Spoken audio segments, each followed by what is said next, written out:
Bonsoir, merci d'être avec nous. Bienvenue sur Polynésie la Première. Voici les titres de ce journal. Un homme a été interpellé tout nu à Papeete à bord de son véhicule, une Clio. Après avoir forcé un barrage de contrôle à Aroué, il a été stoppé à Papeete grâce à la circulation. Le maire de Mahina ne veut plus des chiens errants dans sa commune. Après plusieurs jours de sensibilisation auprès de sa population, à partir de dimanche, tous les chiens en liberté seront capturés. Comment organiser les secours pour faire face à un crash aérien sur l'aéroport de Tahiti Fa'a? C'est l'exercice grandeur nature organisé ce jeudi par le commissariat pour se préparer au pire. Et puis le mouvement social dans les hôtels intercontinentaux n'a pas grand succès. Une grève qui est très peu suivie à Bora Bora et Tetiaroa qui affiche complet. Et puis dans ce journal, gros plan sur la sapinière de Tayana To'ahutu, l'unique et seule plantation de conifères de Tahiti a déjà vendu tous ses sapins pour les fêtes de Noël. Enfin, au cœur du Fénois, nous dévoile le sosie de Jacques Brel. Nous l'avons rencontré à Hivaoa. Il est venu s'imprégner de la vie exotique que s'est offert l'artiste belge il y a 40 ans. C'est dans notre rubrique Au cœur du Fénois. Mais d'abord, une course-poursuite qui a bien failli mal se terminer en ce jeudi où les gendarmes de Mahina effectuaient une opération de contrôle sur les véhicules venant vers Papeete. Une Clio avec à son bord 2 personnes a forcé le barrage. Commence alors une course-poursuite en direction de Papeete avec l'aide de la police municipale de Aroué, de Piré et aussi de la DSP. Arrivé à Papeete dans le quartier Paraita, le véhicule coincé par la circulation a été stoppé au rond-point du 3B. Au moment de l'interpellation, il n'y avait plus qu'une seule personne dans le véhicule. Il s'agit d'un Polynésien âgé d'une trentaine d'années. Le bilan de cette poursuite, 3 véhicules accidentés, des civils à Papeete et un agent de la DSP blessé. Écoutez les témoignages recueillis par Marcel Bono et Gilles Tautou. Quand je suis arrivé en Mercedes avec la fourgonnette, j'ai vu le véhicule de la gendarmerie arriver avec l'autre véhicule devant qui poursuivait l'autre véhicule. Et mon gars, ouais, il allait vite. Et mon gars qui est venu déjà à pied, il a essayé de l'arrêter là. Mais le gars, il ne s'est pas arrêté, il a continué. Donc j'ai mis ma voiture en travers de la route pour pouvoir fermer la voie. Mais comme il y avait toujours l'espace sur le trottoir, donc il a réussi à passer sur le trottoir et à continuer. Moi j'ai vu l'individu arriver de l'autre côté et en fait apparemment après immobilisation du véhicule ici, il a réussi à faire le tour et en faisant le tour il est revenu par là et un de nos clients très courageux s'est interposé, il a stoppé sa course et pour que la police municipale puisse l'arrêter sur le trottoir juste en face. D'accord, il courait tout nu en fait. Oui, il est sorti du véhicule tout nu, alors je ne sais pas pourquoi il est sorti tout nu du véhicule. Il avait l'air normal, un peu sous. Alors dans l'agitation, j'ai pas regardé son comportement, j'ai plus vu l'intervention très rapide de la police et qui l'ont emmené directement dans le fourgon qui se situait juste ici. Voilà, et l'homme est actuellement entendu à la gendarmerie de Aroué.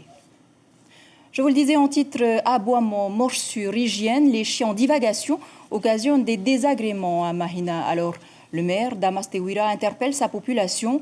On n'interdit pas les gens d'avoir des chiens, on leur demande juste d'avoir plus d'attention à ce niveau. Il a été catégorique à compter de dimanche. Tout animal trouvé en liberté sera capturé par la patrouille animalière de Tahiti. Le reportage de Belinda Tumatarire et Marcel Bono. Après plusieurs semaines de sensibilisation auprès de la population, la commune passe à l'action. Objectif, dire stop aux chiens errants et à toutes les nuisances qu'ils peuvent provoquer. Les victimes sont souvent la cible d'attaques ou morsures dans les cas les plus graves. Les aboiements intempestifs des animaux sont aussi la cause de plusieurs plaintes. Ça fait déjà quelques temps que nous avons pris en considération. Aujourd'hui, il était temps qu'on réagisse parce que ça ne pouvait pas continuer. Et notamment la présence de chiens dans le domaine des enceintes des écoles. Et en particulier la présence de meutes de chiens sur la Pointe Vénus, qui est quand même un lieu touristique qu'il faut absolument préserver pour continuer à accueillir dans de bonnes conditions tous les usagers de la Pointe et normalement les touristes. L'arrêté entrera en vigueur ce dimanche. Les patrouilles et le prestataire vont quadriller les quartiers de Mahina pour, dans un premier temps, établir un recensement des animaux en divagation. Ça va nous soulager, car ça fait X temps que les gens nous appellent pour des chiens errants, des aboiements, et puis on ne sait pas comment faire parce qu'on n'a pas de structure pour mettre tous ces chiens-là. Alors, par le biais de ce prestataire, la PAT, ça nous facilite les choses. Il s'agit ici de faire en sorte que les places et les plages publiques ne soient plus un lieu d'attroupement pour les chiens, même si pour certains administrés, la présence des chiens n'est pas un souci majeur. Si on ne me mord pas, non, ça ne me dérange pas. On en voit beaucoup de chiens qui traînent dans les parages. On ne sait pas qui sont les maîtres de ces chiens-là. Pour ne plus qu'on ait des chiens errants qui traînent un peu partout, parce qu'il y a quand même aussi des chiens errants méchants, hein. Il y a aussi des chiens errants gentils, mais on ne sait pas qui sont les propriétaires. Gêne toi de voir ces chiens-là sur des places publiques? Ouais, des fois ils attaquent quand je viens me balader là avec mon chien, mais ça arrive qu'ils m'attaquent, quoi. Aujourd'hui, la commune souhaite aller plus loin avec la mise en place dès janvier 2020 d'une campagne de stérilisation. Des discussions sont en cours avec les vétérinaires de la place. Et la mairie de son côté a d'ores et déjà prospecté auprès des associations pour trouver des familles d'accueil. Et si on parlait d'un scénario catastrophe, comment organiser les secours pour faire face à un crash aérien sur l'aéroport de Tahiti-Fa'a, par exemple? C'est l'exercice grandeur nature organisé ce jeudi par les autorités. Savoir réagir face à un tel drame, telle était la feuille de route des gendarmes et de toutes les équipes de secours. Thierry Stamfle, Mirko Van Fou. Pompiers, médecins, secouristes, policiers, ils étaient plus de 300 mobilisés ce matin. Un Dreamliner avec 132 personnes à bord s'est écrasé au sol à l'atterrissage. Les secours se mettent au travail, le bilan sera lourd, mais les différents corps d'intervention ont beaucoup travaillé ensemble sur ce genre de situation. Même les secouristes, dont ce n'est pas le métier princeps, ils sont formés, reformés, et on a l'habitude de travailler tous ensemble, que ce soit les pompiers et le SAMU d'un côté. En France, c'est souvent la guerre blanc-rouge. Ici, ça n'existe pas du tout. On a l'habitude de travailler ensemble, et donc chacun connaît son poste, chacun connaît sa place. Le plan Orsec est déclenché et prévoit la mise en place de 2 postes de commandement. Le premier est un PC opérationnel au plus près du lieu de l'accident et qui gère le traitement des victimes et leur évacuation. À l'autre bout de l'aéroport, le PC de crise regroupe tous les services concernés, y compris les représentants de la compagnie aérienne. Déjà rodée il y a 1 an, cette organisation se révélerait-elle efficace dans la réalité? Difficile d'en être certain, mais un maximum de cas de figure semble pris en compte. Il n'y a pas une grosse différence, mais on n'est jamais dans la réalité pendant un exercice parce qu'il n'y a pas l'adrénaline qui est liée à la réalité des décès, à la réalité des victimes. Donc on essaie de s'en approcher, notamment dans la chaîne de secours, dans l'organisation en fait, de la réponse de sécurité civile, mais on n'est jamais à la réalité tout à fait, quoi. Vu les difficultés d'identification, les familles devraient attendre plus de 3 ou 4 heures pour être fixées sur le sort de leurs proches. L'enquête judiciaire, elle démarre dès l'alerte donnée et entraîne la fermeture de l'aéroport pour une durée de 24 heures au minimum. Tenu effectivement de l'ampleur de la catastrophe, il est évident que les constatations matérielles qui vont être réalisées par les enquêteurs vont prendre un temps relativement long et on a besoin effectivement de fermer l'aéroport pour procéder à toutes les constatations et au relevage des personnes décédées. Destinés à acquérir les bons réflexes et une meilleure coordination, ces exercices réguliers sont nécessaires selon les autorités qui se disent confiantes quant à la qualité du dispositif déployé par la sécurité civile en Polynésie. Il faut toujours se préparer à affronter l'impensable. En politique, plusieurs projets de loi de pays ont été examinés en session budgétaire à l'Assemblée de la Polynésie, tels que des modifications concernant les métiers de la fonction publique ou encore relatifs à l'organisation sanitaire en Polynésie. Parmi les points sensibles abordés, le projet de loi sur la refonte du code des mines et des activités d'extraction de matériaux inquiète l'association Fatofenouano Makatea qui a organisé un sit-in cet après-midi à Tarahui pour manifester leur mécontentement. Les précisions de Tupuhina Normand, présidente de l'association au micro de Marcel Bounou. Je pense que ce code minier, il va être approuvé, puisque la majorité, c'est quand même le gouvernement. Mais par contre, c'est justement d'interpeller, mais absolument tous les Fatofénois, c'est d'interpeller toutes les personnes qui seront concernées demain par des projets miniers, puisque ce code minier, il ouvre et donne accès à tous les exploitants miniers, cet accès à nos terres. Et donc, ce n'est pas uniquement Makatea, c'est toutes les îles. Autre mouvement social cette fois, on vous l'annonçait hier soir, la grève dans l'ensemble des hôtels intercontinentaux est effective depuis ce matin. Un mouvement peu suivi à Tahiti où l'hôtel affiche complet. Seuls les salariés de Moorea, ils sont une soixantaine à avoir cessé le travail. Le point avec Florence Okeli et Patrick Tintin. Ils voulaient montrer leur solidarité avec leurs collègues de Moorea, mais derrière les pancartes, ils sont une vingtaine à peine sur le piquet de grève installé devant l'hôtel. Officiellement, les revendications sont multiples, la revalorisation des salaires par exemple, mais chacun sait pourquoi il est là. On ne veut pas aller juste sur les points de revendication, on est prêt à ne pas faire des mouvements de grève. S'ils sont prêts de réintégrer les 4 personnes, et on s'arrête là. Mais ils n'ont pas voulu changer la décision. Intraitable, la direction n'a pas changé d'avis et campe sur ses positions. Aucune concession n'est à l'ordre du jour. Il n'y a pas eu d'offre émise de la part de l'hôtel de Moorea concernant la situation des quatre garçons. Ces licenciements qui ont été prononcés pour des faits de harcèlement sexuel, à ce moment-là, peuvent être dénoncés auprès du tribunal du travail. Donc un recours légal est disponible pour les salariés s'ils souhaitent le faire. Peu suivi à Tahiti, la grève n'a même pas eu lieu au Brando et à l'Intercontinental Thalasso. Mais à Moorea, le mouvement est toujours très suivi.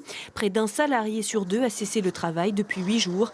La précédente grève avait duré 1 mois et demi.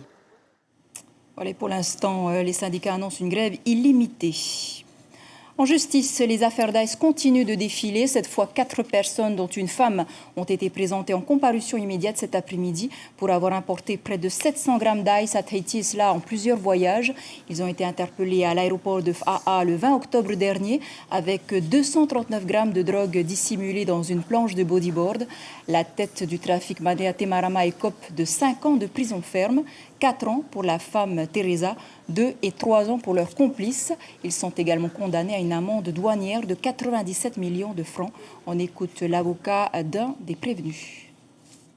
Aujourd'hui, je défends quelqu'un qui est mis en cause dans un trafic d'une manière relativement marginale, c'est une chose.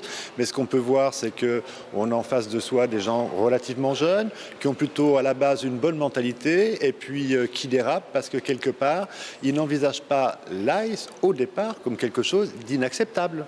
Et c'est ça la problématique.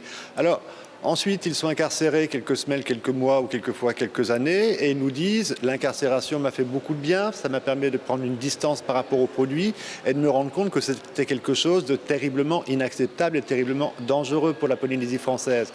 Mais je crois qu'il faudrait qu'on s'en rende compte sans passer un temps donné sous les barreaux. Voilà, on laisse les affaires judiciaires de côté pour parler fêtes. Noël, c'est déjà dans moins d'1 mois et certains ont déjà commencé à décorer. L'incontournable de cette fête, c'est bien sûr le sapin. À la presqu'île, dans la seule sapinière de Tahiti, on cultive de vrais conifères réservés et coupés spécialement pour la période de Noël. Et ce matin, c'était la première coupe. Lucille Guichet-Tirao, Jérôme. C'est la première coupe de la saison. Tayana Juventin commence ses commandes de sapins de Noël. Ici, c'est toute l'année qu'elle prépare Noël. Tayana chouchoute ses arbres pour qu'ils poussent bien droit et restent en bonne santé pour le jour J. C'est un araucaria et pourquoi celui-ci? Parce qu'il est costaud en fait. C'est pour son côté costaud, facile. Il ne demande pas de coupe, de taille.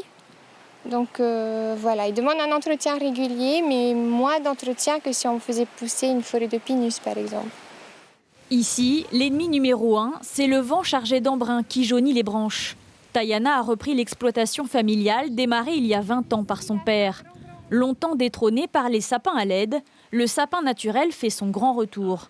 D'une vingtaine, Tayana est passée à 200 arbres, tous réservés en 48 heures. C'est quand même plus sympa d'avoir quelque chose de naturel, de vrai, quoi, qu'un plastique, qu'un truc en plastique qui pollue en plus, c'est pas sympa. Comme des fleurs en fait, mettre un peu d'eau dans le fond du seau et puis pour éviter les moustiques, on conseille de l'eau de javel pour pas que les moustiques fassent leur nid dans les gîtes, dans les pots, quoi. Même après la coupe, il reste vert environ 3 à 4 mois. Les sapins seront livrés ce week-end, entre 4 500 et 30 000 francs selon leur taille. Il faut patienter 8 ans pour un sapin de 2 mètres, jusqu'à 15 ans pour les grands de 7 mètres. Celui-ci égayera une école primaire de Papeete la semaine prochaine. Après la coupe, le sapin repoussera et pourra ainsi être taillé plusieurs fois avant d'être replanté dans 20 ans. Voilà un très beau reportage. Et Tayana n'a déjà plus de sapins pour cette année. Ils ont tous été réservés depuis plusieurs semaines. Et il y a ceux qui cherchent toujours un emploi. À Mahina, la commune a organisé son forum emploi. 17 sociétés, dont le CEFI, l'armée et des entreprises privées, ont participé à cette manifestation. À l'issue de leur passage sur les stands, eh bien, les demandeurs d'emploi avaient l'opportunité de visiter l'entreprise en question. De quoi motiver les potentiels entrepreneurs à se lancer. Écoutez plutôt Hinano Imane au micro de Belinda Toumatariri et Marcel Bonou. Je suis venue juste pour une information pour faire monter une entreprise. Si je pouvais avoir une aide et plus m'approfondir par rapport à avoir plus d'aide pour que je puisse déjà démarrer mon projet. J'aimerais bien faire le poulet rôtissoir et combien de bénéfices j'aurai pour pouvoir avoir plus de chances d'être patron plus tard. Direction les Marquises à Ouapo, où une délégation d'une quinzaine de personnes est sur place pour repérer les sites à classer, car avant de les inscrire sur la liste de l'UNESCO, les sites doivent obtenir la reconnaissance du Comité national des biens français du patrimoine mondial, d'où cette mission visant à étayer le plan de conservation et de mise en valeur des biens qui seront inscrits à l'UNESCO. On écoute Wolfgang Borst, chargé de mission au ministère de la Transition écologique et solidaire, au micro de notre correspondant Lionel Tehamouane. Ce projet il est porté de manière collective et en co-construction avec les Marquisiens, la CODIM ainsi que le pays et le gouvernement de Polynésie française, avec l'État qui est honoré de pouvoir contribuer à la reconnaissance et au rayonnement culturel des Marquises à l'échelle mondiale. On reste aux Marquises et cette rencontre insolite à Hivaoua. Il s'appelle Arnaud Ascoy et il chante Brel. Jusque-là, rien d'extraordinaire. Et pourtant, le visage et la voix peuvent se confondre avec le chanteur belge. Il y a 5 ans, cet ex-policier a tout lâché pour vivre la vie d'artiste. Il se produit dans les cabarets parisiens. La semaine dernière, il était à Hivaoua. Stéphane Ratino, Patita Savea l'ont rencontré.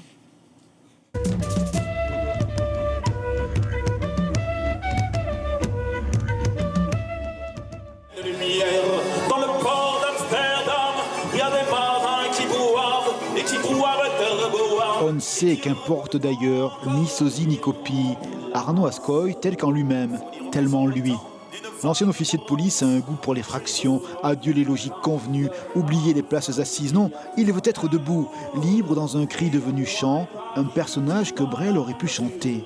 Les Marquises, autre chose qu'un pèlerinage, une exclamation de liberté dans une quête effrénée, celle du sensible, où sur les pierres tendres du souvenir et de l'âme s'érigent toujours des hommes faits d'une belle plénitude. Moi j'ai besoin de rêver aussi, mais j'ai besoin de rêver et j'ai besoin que ces rêves deviennent réalité. Je me bats pour ça, j'élève mes enfants dans cette optique-là. Et d'ailleurs, quand j'ai changé, je leur ai bien dit, ça vous paraît complètement fou, ça paraît fou à tout le monde essaye de m'expliquer que c'est pas possible, que ça marchera pas. Et moi, j'ai dit, les yeux dans les yeux à mes enfants, vous allez voir ce qu'on arrive à faire avec la volonté et le courage. Des émotions bien sûr à Hivaoua, le même roulis de l'océan et l'école des sœurs où Jacques Brel rendait bien des services. Toutes ces parts de l'invisible, voire de l'indicible des humains, que l'artiste traque comme une source, un besoin de respiration qui dans chaque être dépasse l'absurde, le pari de la vie. Jacques et Arnaud, la même philosophie, l'audace d'aimer, là et tout de suite. C'est des histoires qui cherchent Brel, c'est l'histoire des hommes, l'histoire des gens qui l'accompagnent et aussi des inconnus. Donc Brel, c'est l'envie d'explorer le monde entier comme moi. Même si les vents sont parfois contraires. Si le vent est favorable, c'est pas drôle. C'est trop facile. Il n'y a pas grand-chose à faire et je dirais même que tout le monde peut le faire. Mais quand le vent est contraire, voilà, là il faut lutter, là il faut se battre et il faut se révolter.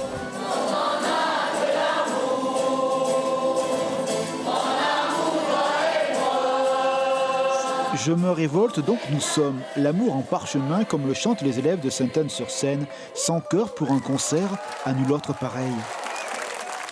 Et au-dessus, il y a Jojo, l'avion de Brel. Non pas une tutelle, mais l'autorisation de voler par soi-même. Et le voici Arnaud, articulation parfaite, plein d'un amour agapé.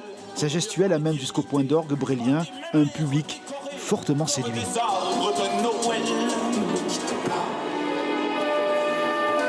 Ne me quitte pas,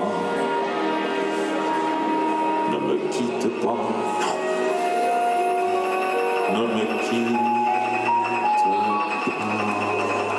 Maintenant que je suis venu aux Marquises, je pense que je ne chanterai plus les Marquises de la même manière non plus. J'ai des images maintenant. Quand on chante Jacques Brel, il faut avoir des images. Voilà, on chante Amsterdam, on est sur le port d'Amsterdam. On chante les vieux, on est vieux. On chante les Marquises, on doit avoir les images des Marquises dans la tête, chose que je n'avais pas.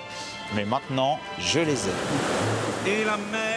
On ne sait et qu'importe, ni sosie, ni copie, tel qu'en lui-même, tellement lui, Arnaud Ascoy, un artiste sincère qui se moque du double jeu. Merci. Gémir n'est pas de mise au marquis.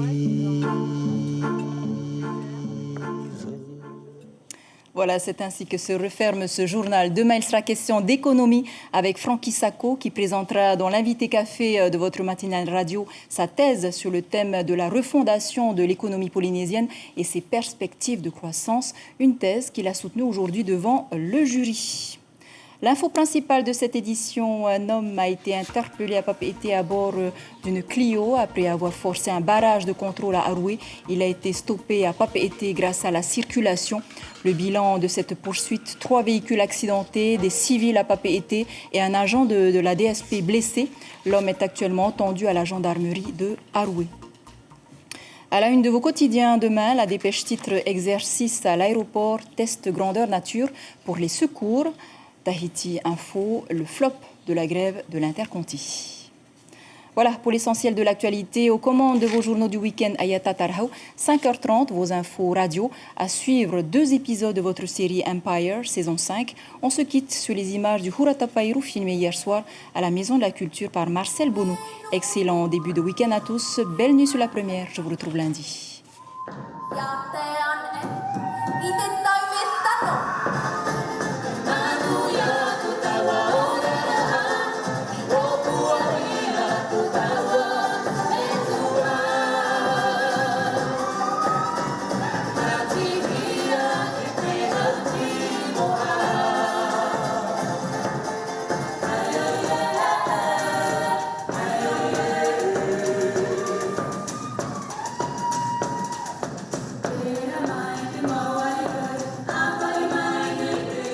Retrouvez notre journal en replay sur notre site internet.